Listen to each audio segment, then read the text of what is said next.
ॐ सच्चिदानन्दरूपाय विश्वोत्पत्त्यादिहेतवे तापत्रयविनाशाय श्रीकृष्णाय वयं नमः।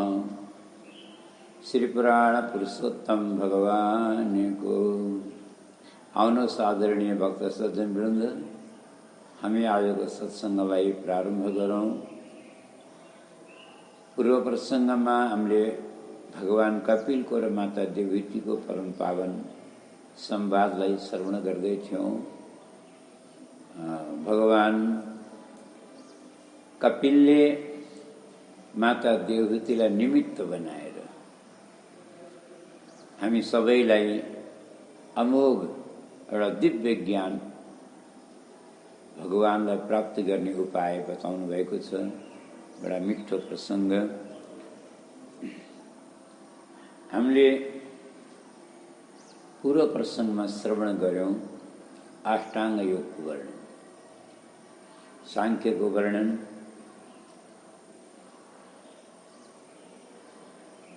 जो त्रिगुणात्मक छ, अव्यक्त छ, नित्य छ, कार्य कारण रूप छ, जो सबै तत्त्वहरूको मूल तत्त्व, प्रधान तत्त्व हो।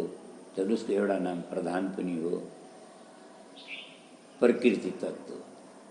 यही प्रकृतिको विस्तारलाई, व्याख्यालाई, विस्तृत रूपलाई नै अब सांख्य विस्तार भनेर हामी बुझौँ, जसमा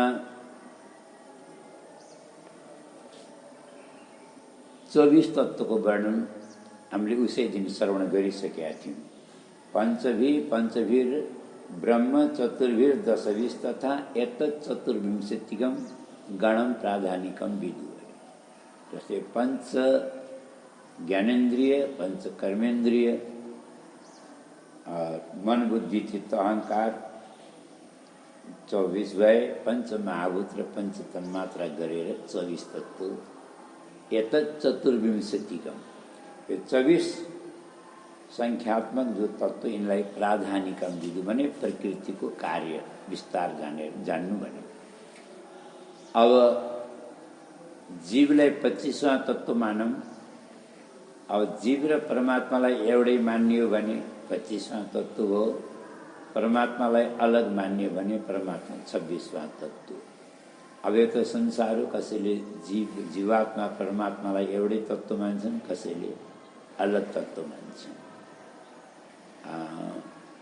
यसरी यो सांख्यको विस्तार भगवान कपिलले मातालाई सुनाउनु भएको छ।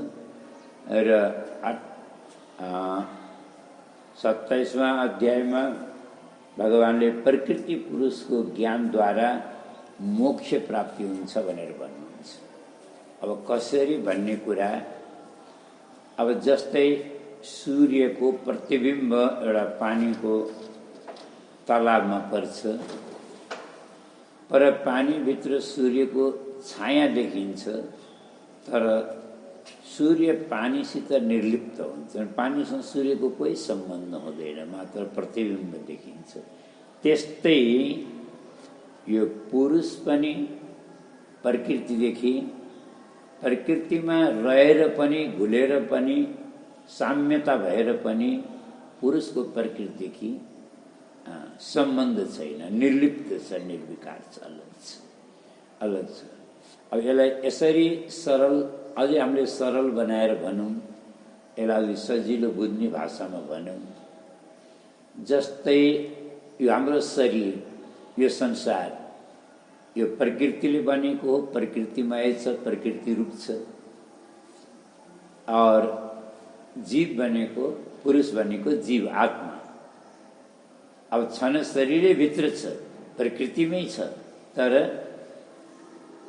आत्मा निर्लिप्त छ, असंग छ, निर्विकार छ।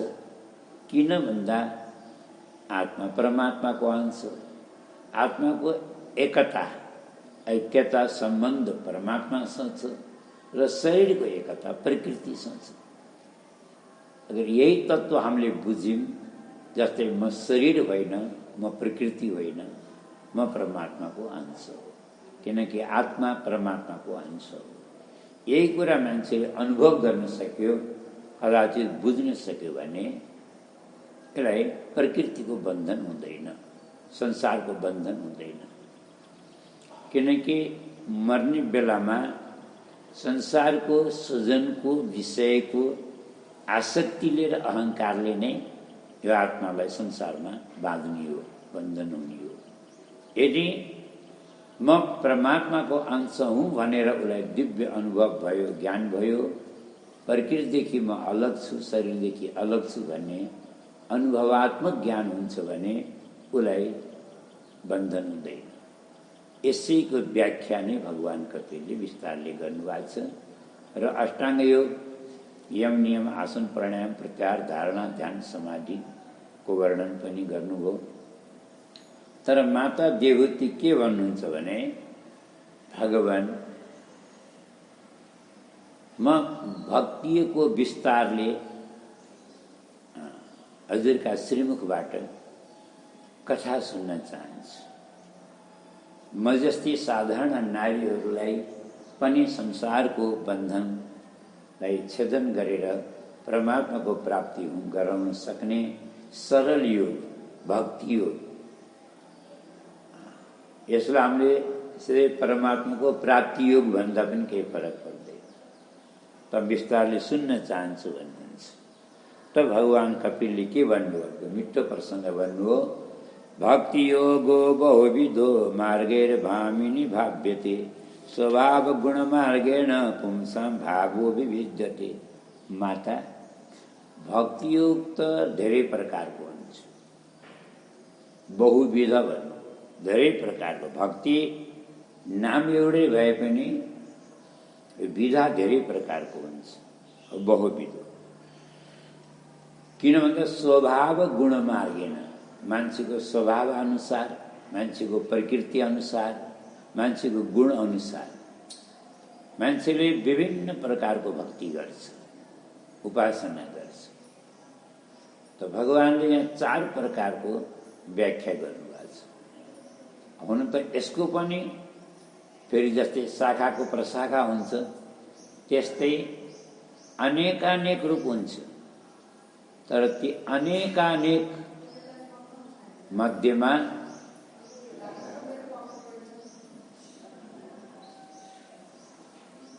अनेकानेक मध्यमा 4 प्रकारको भगवानले भक्ति विभाजन गर्नु।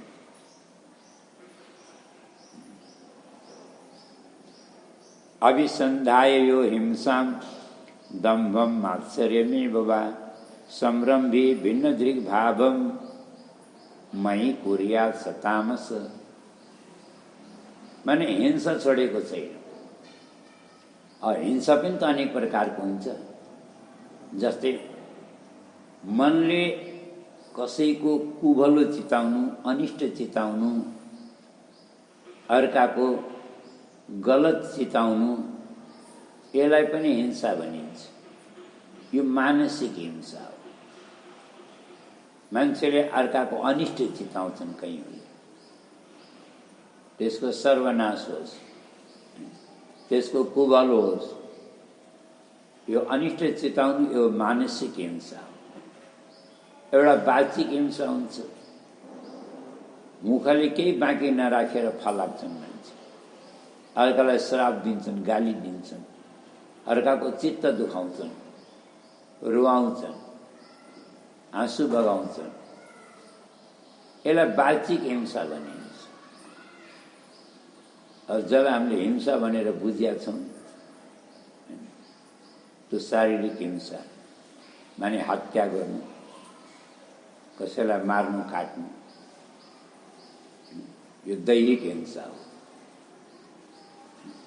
क्रियात्मक हिंसा हो, कर्मणा भनिन्छ यसलाई।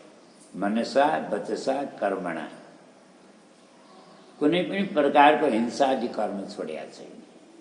जस्तै सजिलो छ, उदाहरणको लागि बुझौँ न, दसैँको अष्टमीमा पनि त मान्छेले भद्रकालीको अगाडि कति भक्ति गर्छन् भनौँ त। त्यो पनि त एउटा भक्ति नै हो। यसैलाई भगवान कपिलले भन्नुहुन्छ, अभिसन्धाय यो हिंसाम दम्भम मात्सर्यमेव। दम्भ पनि छ मनमा, हिंसा पनि छ, और मात्सर्य पनि छ। अब मात्सर्यको त अर्थ धेरै पटक आइसकेको, धेरै नदोहोऱ्याउँ। अर्काको जलन गर्नु नै मात्सर्य हो। अर्काको जलन पनि छ, मात्सर्य दोष पनि छ। यस्तो भेद दृष्टिले, भेदभावले भगवानको भक्ति पनि गर्छ भने मन्दिर पनि जान्छ, फलफुल चढाउँछ, दक्षिणा चढाउँछ, भगवानलाई हात जोड्छ, प्रार्थना गर्छ, भक्ति त गर्छ। तर यसलाई तामसिक भक्त भनिन्छ। यो तामसिक भक्ति हो। अनि दोस्रो, विषया नविसन्धाय यस ऐश्वर्यमेव वा अर्चादा वर्षे द्योमाम पृथक भाव स राजस।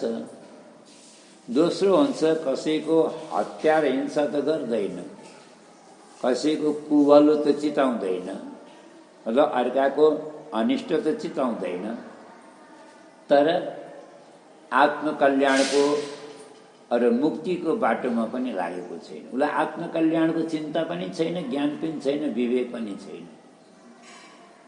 भगवानको दिनरात पूजा पाठ गर्छ, दिनरात लागि परिहाल्छ, गरिरहन्छ। ब्राह्मणहरूद्वारा पाठ गराउँछ, मन्त्र जाप गराउँछ, आफूले पनि गरिरहन्छ। तर पछाडि उद्देश्य के छ? बस केवल सुख सम्पत्ति। यस ऐश्वर्यमेव, जस्तै आफ्नो यशको लागि, ऐश्वर्यको लागि, धन सम्पत्तिको लागि, आफ्नो सुखको लागि, मतलब जो भगवानको भक्ति गर्छ जसले, त्यसलाई राजसिक भक्ति भनिन्छ। त्यो रजोगुणी भक्त हो, त्यो राजसिक भक्त हो। और तेस्रो, कर्म निर्हारम उद्देश्य परस्मिन् वा तदर्पणम यजेत एष्टेव्य मितिवा पृथक भाव सात्विक। जसले कर्म क्षय गरेर परमात्माको प्राप्ति या मुक्ति चाहन्छन्, समर्पणात्मक रूपले नै कर्म गर्छन्, पर कर्म क्षयको, कर्म बन्धनका क्षयको संकल्प गरेर भक्ति गर्छन्। उत्तम त पहिलाका दुईटा भक्तिभन्दा धेरै उत्तम हो, किनकि जीवनको लक्ष्य नै मुक्ति प्राप्ति हो। तर त्यहाँ पनि संकल्पात्मक भएको हुनाले सामान्य भेद दृष्टि रहन्छ। सात्विक भक्त उत्तम भक्त हो, तर भगवानले उत्तम त हो, तर भगवान भन्नुहुन्छ सर्वोत्तम होइन। तो सर्वोत्तम भक्ति कुन हो त? त्यसो भए भगवान कपिल भन्नुहुन्छ सर्वोत्तम भक्ति भनेको त बिना भेदभावको, बिना राग द्वेषको, बिना संकल्प विकल्पात्मकको, अविच्छिन्न हाम्रा इन्द्रियका वृत्तिहरू, मनको धार, मनको तार भगवानका चरणमा नदी प्रवाहवत बगिरहेको छ। जस्तै नदीको प्रवाह कहिले कहीँ बाटोमा रुक्छ त भनौँ त, र कसैले छेकेछ भने, बाँध बनाएछ भने रुक्ला, त्यो अलग कुरा हो। तर उसको लक्ष्य हुन्छ त्यो बाँधलाई पनि भेदेर अखण्ड प्रवाहित हुने। तो अखण्ड प्रवाह कहाँ तक हुन्छ? जब तक समुद्रमा प्रवेश गर्दैन, त्यहाँ तक नदीको प्रवाह कहिले रुक्दैन। त्यस्तै हाम्रो पनि स्वभाव, हाम्रो पनि प्रकृति, हामीहरूको पनि गुणवृत्ति, हामीहरू पनि मनको धार अविच्छिन्न तैल धारावत जब तक भगवानको चरणलाई प्राप्त गर्दैन, मूल कारणलाई प्राप्त गर्दैन, आफ्नो अंशीलाई जब तक प्राप्त गर्दैन, अंश गएर अंशीमा जब तक मिल्दैन, तब तक बिना संकल्पको यो अविच्छिन्न धारा बगिरहोस्, बिना कामना, बिना संकल्पको, बिना भेदभावको, त्यसलाई भन्छन् सर्वोत्तम भक्ति। त्यसलाई भन्छन् निर्गुण भक्ति, सर्वोत्तम भक्ति। योभन्दा उत्तम भक्ति अरू के हुँदैन। भगवान के भन्नुहुन्छ? संसारमा सबभन्दा पहिला त कतिपय मान्छेले प्रश्न पनि गर्छ, त्यस्तो भक्ति कसरी पाइन्छ? भगवानको भक्ति कसरी आउँछ? भगवानको भक्ति गर्ने उपाय के हो? तो भक्ति गर्ने उपाय भगवान बताउनुहुन्छ। सबभन्दा पहिला नित्य नैमित्तिक आदि आफ्ना जो स्वधर्माचरण छ त्यो निष्काम भएर नित्य निरन्तर स्वधर्मको पालन गर्छ। किनकि स्वधर्म नै सर्वोत्तम। गीतामा भगवानले कसरी भन्नुभएको छ? स्वधर्मे निधनम श्रेय अब परधर्म भयावह। हाम्रो भक्ति दृढ हुँदैन, मजबुत हुँदैन, बलियो हुँदैन जब तक गुरु गोविन्दमा आस्था मजबुत हुँदैन, बलियो हुँदैन। मान्छे लक्ष्यमा पुग्दैन। मान्छे चमत्कारको र विशेषताको पछि लागेका हुन्छ। आफ्नो आस्थामा उसलाई स्वयं विश्वास हुँदैन, त्यही भएर उसको भक्ति बीचमा टुट्छ। र भगवान भन्नुहुन्छ नै स्वधर्मको पालन अखण्ड रूपले गरोस्। भगवानको मेरो श्री विग्रहमा नवधा प्रकारको भक्तिद्वारा मेरो आराधना गरोस्।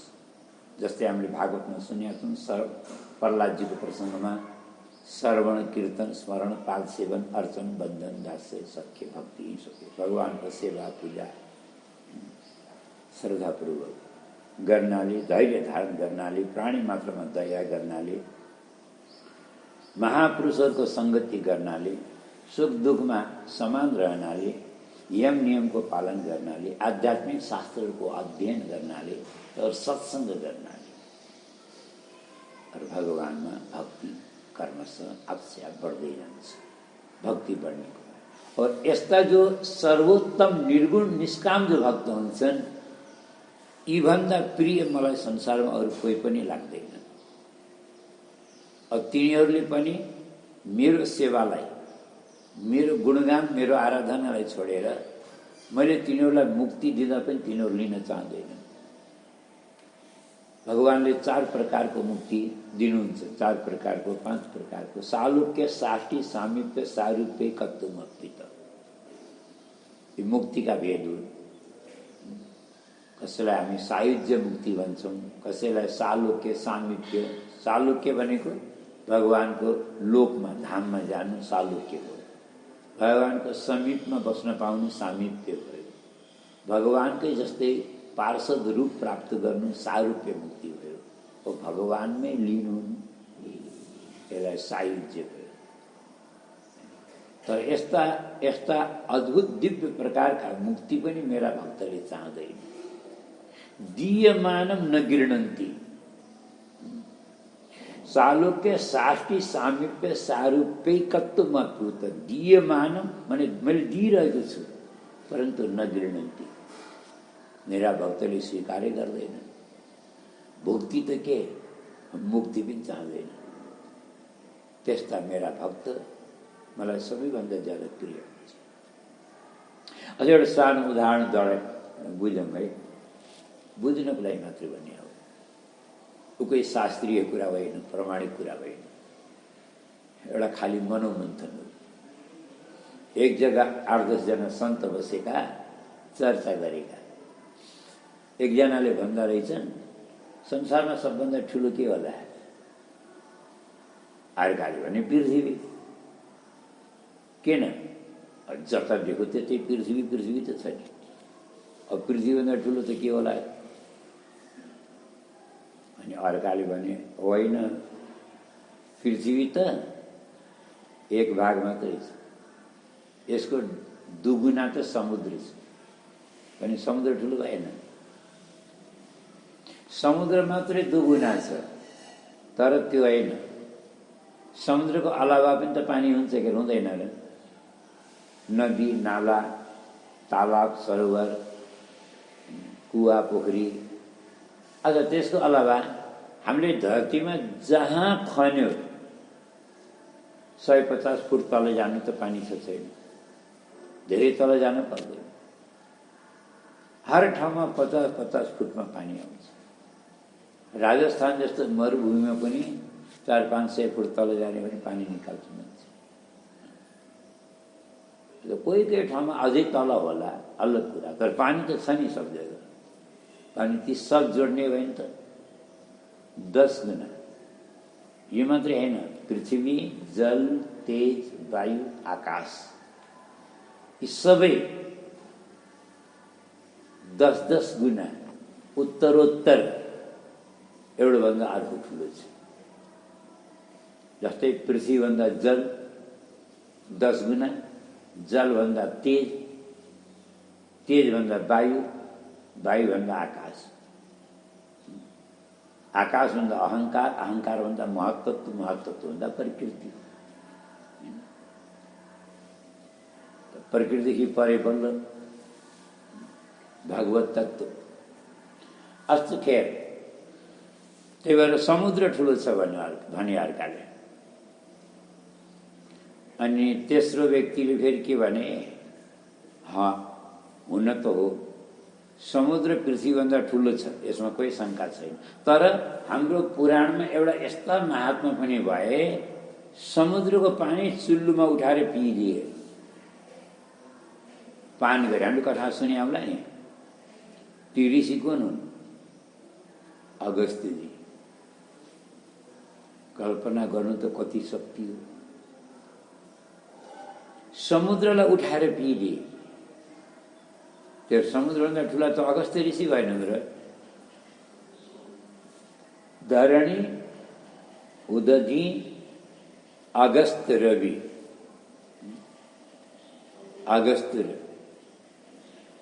ठिक छ, तीभन्दा ठुला त अगस्त्य ऋषि भए। तर ती कहाँ रहन्छन् भन्दा आकाशमा। रातिमा अगस्त्य तारो हुन्छ, दिउँसोमा देखिन्न। केलाई? सूर्यनारायणको प्रकाशको अगाडि उनको प्रकाश फिका हुन्छ। सूर्यनारायण जब अस्ताउनुहुन्छ नि तब आउँछन् फेरि। भनेदेखि तीभन्दा ठुला सूर्य भए कि नै? कहाँ सूर्य भयो? धरणी, उदधी, अगस्त्य, रवि। रवि भनेको सूर्य। सूर्य अझै ठुला, अगस्त्यभन्दा अझै ठुला सूर्य हुनुभयो। कहाँ? त्यसो भए सूर्य को हुन् त? अब भागवतमै लेखा, अरू पुराणमा पनि लेखा छ। सूर्य र चन्द्रमा भनेको भगवान विराटका दुईटा आँखा हुन्, नेत्र। अब कल्पना गरौँ, अब सूर्य चन्द्रमा जसका आँखा हुन्, अति कत्रा भए?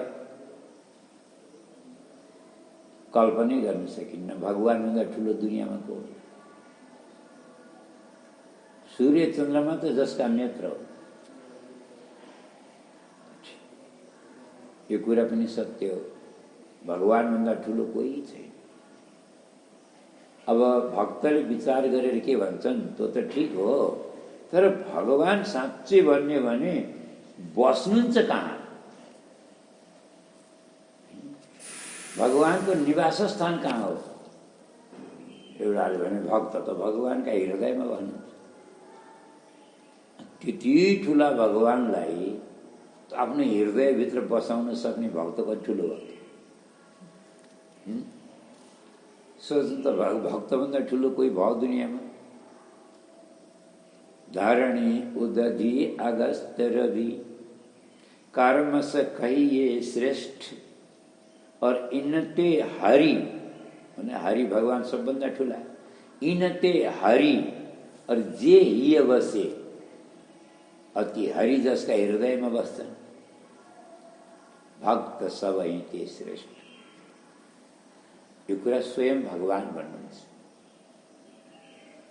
यदि अरू कसैलाई सोध्ने हो तिमीहरूले कला मान्छौ भने जहिले पनि हामी भगवान्लाई मान्छौँ। हाम्रा इष्ट भगवान, हामीले सबभन्दा ठुलो कला मान्छौँ भगवान्लाई। अब हाम्रा भगवान त चलो हरि भए, श्री हरि, यिनीते हरि हरि भए, ठिक छ। परन्तु कसैले भगवान्लाई सोध्यो तपाईँभन्दा ठुलो को छ, तपाईँले कला मान्नुहुन्छ? भगवान्ले लाज नमानिकन भन्नुहुन्छ कि मेरा त इष्ट भनेका गाई और ब्राह्मण, म त आफ्ना भक्तका हृदयमा बस्छु। हृदयेश्वर तिष्ठति। यति प्रिय मलाई त मेरी लक्ष्मी पनि छैनन्, शेषजी पनि हुनुहुन्न, ब्रह्माजी हुनुहुन्न, शिवजी हुनुहुन्न, जति मलाई भक्त प्रिय छन्। अस्तु मैले भक्त वत्सल भगवानको।